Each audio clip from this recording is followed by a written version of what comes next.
baolinfo.net moo leen di jox ay xibaar yu gaaw te wóor ay journalistes yu xarañ te mën seen liggéey baolinfo.net le portail du Baol sur le web. baolinfo.net mën ngeen a abonné sunu chaîne YouTube Baol Info ngir ngeen di mën di jot bépp xibaar bu ñu dugal. jërë ngeen jëf sunu mbokk internet yi yéen ñi nga xam ne yéen ngi ci baolinfo.net kii ngeen di gis mooy Mansour Faye mooy ministre bi nga xam ne moom lañ dénk lépp loo xam ne jëm na ci wàllum dund gi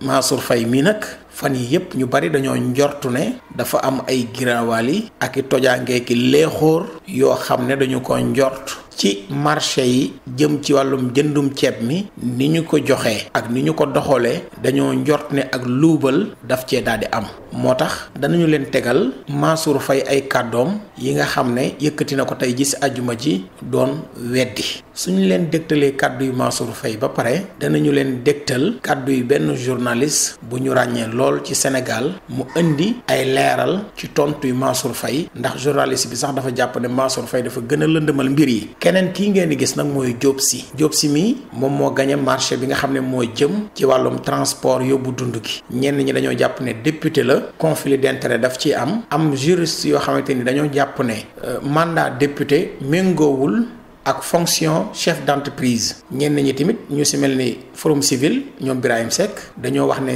société bi nga xamante ni moom ci la Diop Sy gagné marché bi société boobu noonu yoon daf ko liquider woon amatul sañ-sañ gagné ay marché ci noonu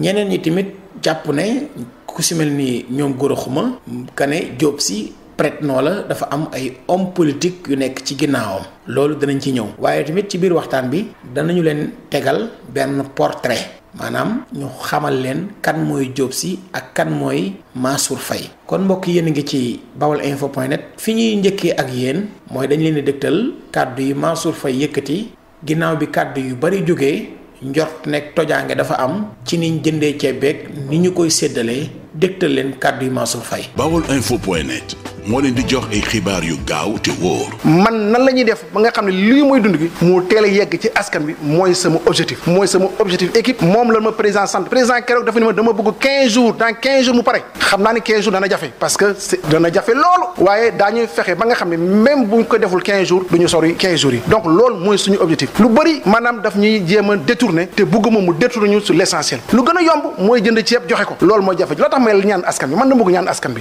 ñu bàyyi yenn wax yi loo xam ni amul bopp amul genn amul njëriñ dañuy ñëw ku ci nekk loo mën nga dem bokk sa commune nga jàppale la société civile mën nañoo ñëw jàpp ci mbir mi moo gën wax c'est pas la peine amul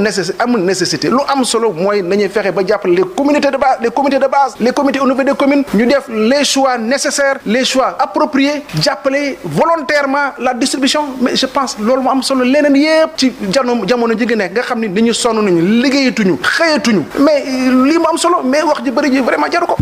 baolinfo.net ci wàllum transport même avis de commande la ñu def waaye tout simplement dañuy woon képp ku bëggu maanaam dugg ci wàllum transport na nga wane ni am nga au minimum parc boo xam ni juróom fukki camion moo ci nekk waaye terewuñu kenn mu def ay regroupement mu nga boole ñaar ñeent juróom parce que bëgguñu ku soxla toll na ci ay 600 camions nga ni kat dinaa waxoon teg 600 interlocuteurs donc loo tax ñu ni parc de 50 camions te terewuñu kenn maanaam mu regroupé wu donc ba ñoom ñëpp ba ñu ñëwee ñu mu intéressé woon ñëw def seen offre parce que damay yàgg wax ni du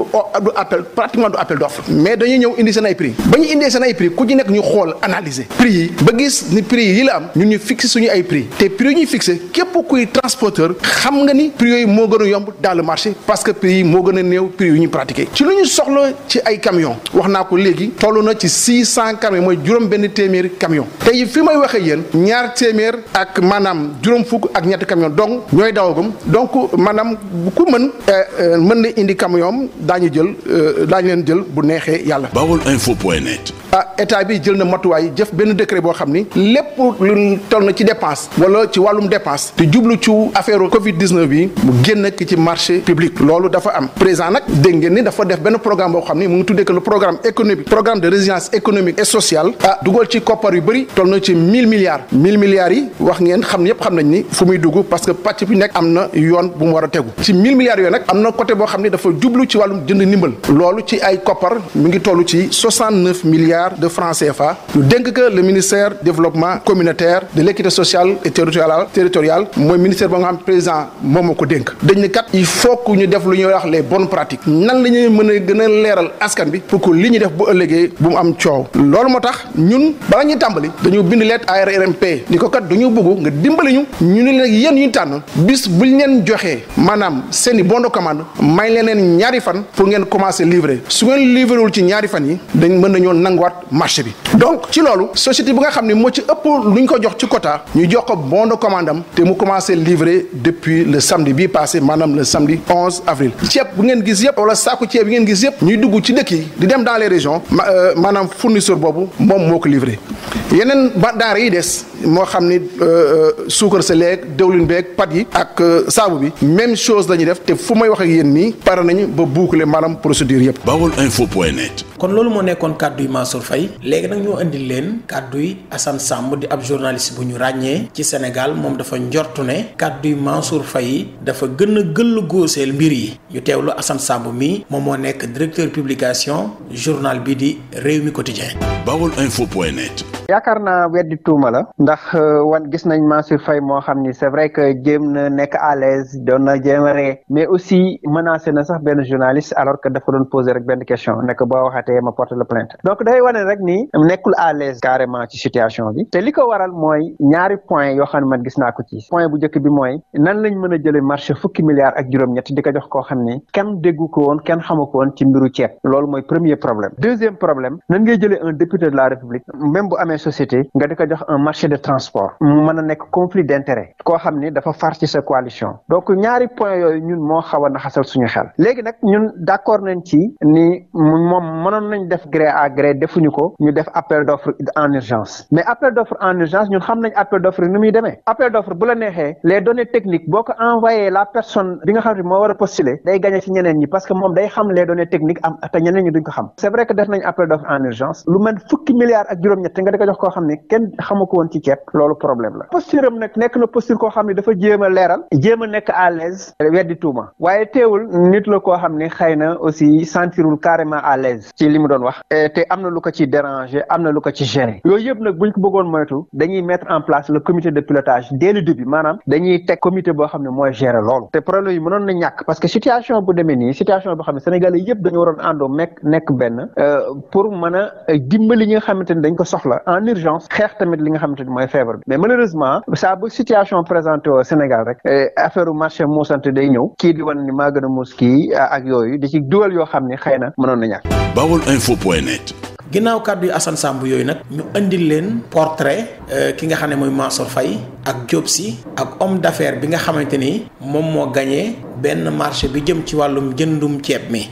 ndax mbir mi li tax mbir yi leexóor yi ñenn njort ko mooy dafa am ñaari entreprise yoo xam ne dañoo gagné marché jëndum ceeb mi dañoo bokk fenn fu ñu nekk ci Dakar kon ñu ànd ak yéen ci portrait Mansour Faye ak Diop Sy. baolinfo.net. njiital convergence patriotique pour la justice et l'équité di Demba Diop alias Diop Sy moom nag ca bam nekkee ndaw ci la doon fréquenté ki nga xamante ni moom mooy Lamine Diack nekkoon njiital I2AF mu ngi jóge nag ci ab famille bu takku moom Diop Sy daal di màgg diggante kookee di Lamine Diack ak waajuram bu góor nekkoon transporteur garagiste gannaaw ñang diggu doom yi nga xam ne amaloon na ko ca école Clémenceau bu Ndakaaru mu daal di dem def li nga xam ne moom mooy comptabilité ca lycée de la Fosse foofu nag la amee ab raaye ci wàllub comptabilité mu jóge fa nag daal di def juróom-ñaari weer ci ab cabinet bu mag comptabilité bu nekkoon ca Paris 8e gannaaw loolu si la dellu si fii ci Sénégal yore comptabilité société bii di Sodeva mu jege loolu nag njiitu réew mi Macky Sall moom député bi musul weddi li ni mel keneen ki nga xamante ne moom soxlawul wone jàppaleem ci njiitu réew mi Macky Sall muy Mansour Faye ndax moom moomule goro la ci kii di njiitu réew mi kii di Mansour Faye nekk jëwriñ bi ñu dénk wàllub développement communautaire équité territoriale ak sociale spécial yore jamono ji ab portefeuille bu am solo mu ngi am ab MBA ca université bu Québec ca Montréal mu ngi am bac ca atum 1985 am na tamit ay raaye ca institut bu Ndakaaru ak ca institut national des sciences appliquées ca Toulouse moom maire bu Saint-Louis bi nekkoon na itam directeur général ak itamit actionnaire bu Rouy Khalel SA ñu jeexal ak ki nga xam ne moom mooy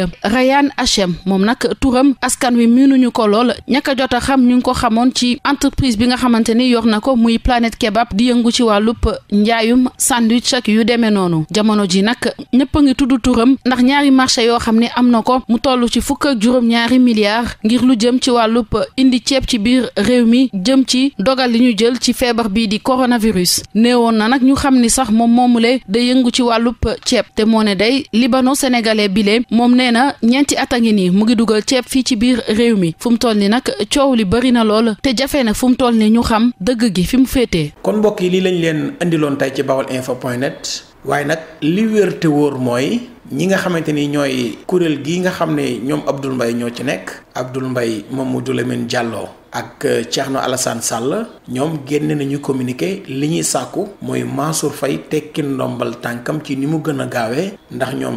jàpp nañ ne daal nekk gorob njiitu réew mi